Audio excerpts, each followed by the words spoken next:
When the Teck Frontier mine was cancelled because of the political uncertainty he created, the Prime Minister tore economic hope out of the hands of the 14 Indigenous communities who had signed agreements in place. How does it advance the cause of reconciliation when the Prime Minister does everything that he can to keep Northern Indigenous communities in poverty forever? Conservatives, as you see there, are blaming the federal government for Teck's decision this week to walk away from its proposed frontier mine. They're arguing that the Liberals killed the project through, quote, death by delay. Right now, the Minister of Natural Resources, though, is in Alberta attempting to deal with the fallout of this sudden cancellation. Seamus O'Regan is Minister of Natural Resources. He joins us now from Edmonton. Hi, Minister. Thanks for making time for us.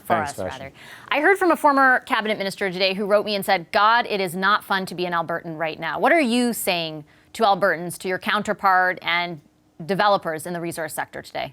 So, first of all, I came out here to listen. I came in, arrived yesterday evening, and I'll be going up to Fort McMurray from Edmonton today. And I think the first thing you do is listen and respect the fact that for a lot of people, the symbolic value of proceeding on Teck Frontier, was assigned to them of the health of the industry.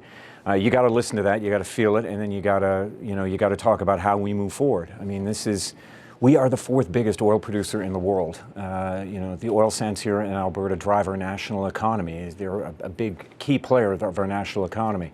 So it is in the public and national interest to make sure that it works and it works well. But the investment climate that's around us has changed demonstrably. I would say even since I've been sworn in. You've seen movement in the international investment markets that are saying we want to see a plan on climate change. We want to know whether you take this seriously. That is what our investors are asking us to do. And we have to respond to that. That requires governments working together. And I'm out here to say, I'm here to work with you. Yeah, on the issue, though, of governments working together, I'm wondering what role you think your government has played. And I'm not trying to say Albertan politicians have not also played a role, but what role your government has played in impeding that type of relationship? I don't know what we've necessarily done. I mean, I've heard from the leader of your party that Conservatives are climate change deniers, for example.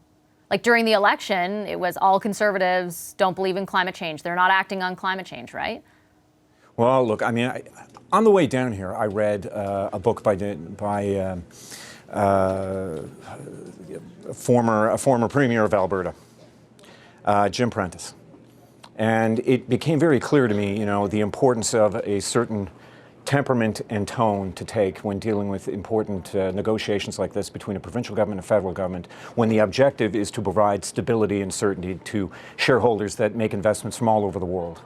And that is what I am determined to do. Jim brought up some very prescient points in that book before unfortunately passed away, and I knew him personally. And that is kind of, there are a number of things in that book that he talks about that have become my northern stars.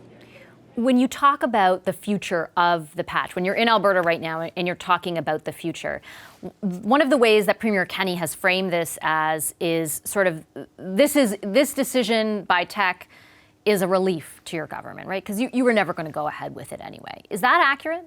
No, I mean, the cabinet hadn't made a decision on this, so no, it's not accurate.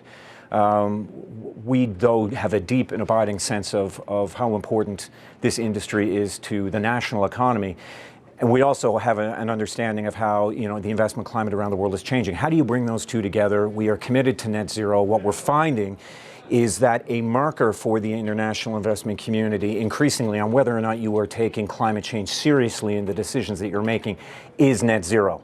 So it's important that we uphold the reputation of this industry, which frankly, if you look at it, first of all, Alberta was the first jurisdiction to put a cap on its emissions. Alberta and Canada as a whole, we are an oil producing nation that has introduced a price on pollution.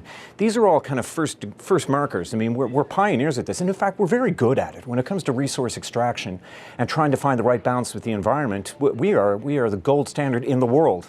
I think sometimes we hold ourselves up to perfection, and as they say, perfection sometimes gets in the way of the good, when in fact we are very good at this, but it is about finding that balance, and it is about making the people who make investment decisions, making sure that they see what we're doing. Net zero, we believe, is a marker for your ability to take this seriously and your movement forward. And that's something that we have to discuss with the Alberta government. Speaking of taking it seriously, though, with respect, Minister, your government has not detailed a plan about how it will achieve net zero, that target. When will that plan be unveiled?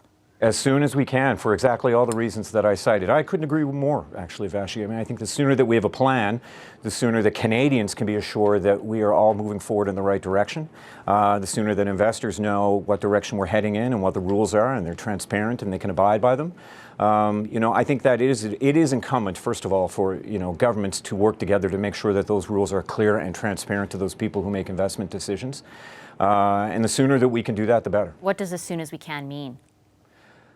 It means I'm up here in Alberta, I'm rolling up my sleeves, I'm getting hard at it, and I can tell you that the rest of our government feels the same way. We've got to get busy. I think that the sooner, I'm a big believer that when the market makes decisions, those decisions tend to be sustainable. The markets will follow the money, and if you say, look, making wise investment decisions in areas where we are making significant inroads on climate change and reducing emissions, that will fuel those efforts.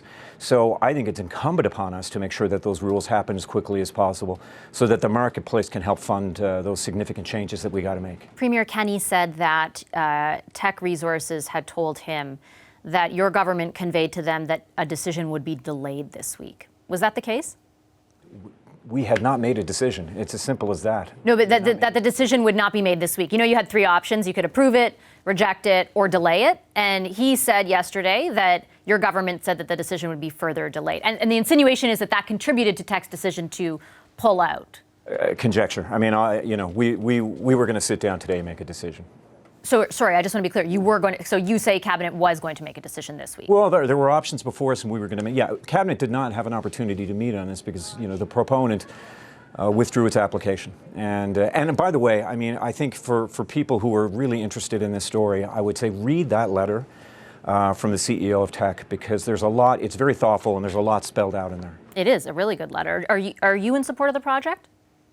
Am I in support of the project? Of the Frontier project. We asked a number of your colleagues over the past couple of months, and granted they weren't cabinet ministers, but many of your caucus colleagues did come on the program, and most of them were concerned with the project going ahead. They were opposed. I think you appropriately qualified my answer. I am a cabinet minister, and out of respect for my cabinet colleagues, we are as one, and we were, we were going to meet on it this week. The proponent withdrew its application. But I mean, certainly, I've been very clear that what we need to do here, I mean, the oil sands is just way too important to the national economy, and we have to make sure that investors are comfortable with our direction, and we are clear that we want to achieve net zero, that we have to do that for the sake of the planet. We have to do it for the sake, I think, of the Canadian economy. Okay, I'll leave it there. Thank you, Minister O'Regan. Thanks very much for making time for us tonight. Thanks, Vashi. Hi, I'm Vashi Capellos, host of Power in Politics. See more of our show by subscribing to the CBC News channel or click the link for another video.